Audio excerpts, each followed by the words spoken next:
sky like that. Well, the showers and thunderstorms back out west have kind of weakened a little bit. Still some up around areas of Galax, Virginia, and back up into areas of Ash and Boone. But really our main concern is over portions of Guilford County right now. This was a severe thunderstorm warning over Guilford County a little while ago, but it's gone below severe limits evidently. National Weather Service not putting anything on it, but you go into northeastern Guilford County, also in and around the Greensboro area between Summerfield and downtown Greensboro, right along the loop there, along the lakes up over northwest Guilford County, picking up some heavy rains and still some high winds, and there might even be a little bit of hail in some of this storm as it continues to push on off. It's really not even pushing, it's just kind of sitting there and probably rain itself out. So also into southeastern Rockingham County, this cell is kind of bolstered up a little bit more. This red box you see back out here, this is a flash flood warning for western parts of Rockingham, eastern parts of Stokes County till a bit later on, where they've had some heavy rains in excess of over 2 to 2.5 inches in some of those areas. Some of these storm reports are from last night over some of these northern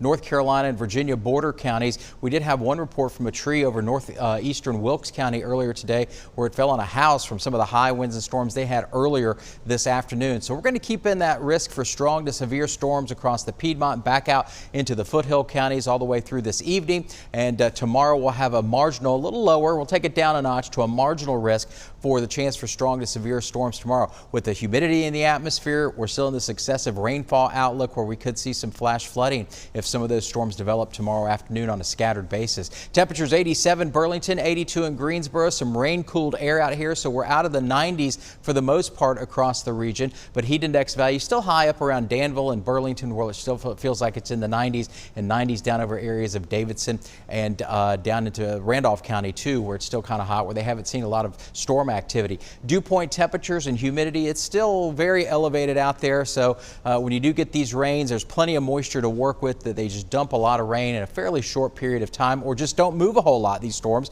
and they just sit there and have to rain themselves out. High temperature officially was 91 in Greensboro, 92 in Winston-Salem right now, 93 in Burlington was the high earlier this afternoon. Afternoon, evening storm risk as we go through the rest of the tonight hours up until about midnight or so. Hot and humid tomorrow afternoon, evening showers and storms, and a cold front comes around next week. Will lower our high temperatures into the upper 80s. Heat index values tomorrow are going to be below criteria level for seeing any sort of a heat advisory to get issued, but I grant you will still be hot and humid tomorrow. 72 patchy fog in the morning and highs around 92. That's severe risk in the Piedmont tomorrow afternoon for strong to severe storms. Also into the foothills, it'll be around 91, severe risk there as well. Impact hours in place and some patchy fog in the mountains as well. Scattered showers and thunderstorms there with a severe risk in place as we go into the early afternoon and into the middle part of the afternoon tomorrow as well. For the weekend, Saturday and Sunday, isolated afternoon showers and thunderstorms still in the low 90s, and there we fall off into the upper 80s for highs as we get into the middle part of next week.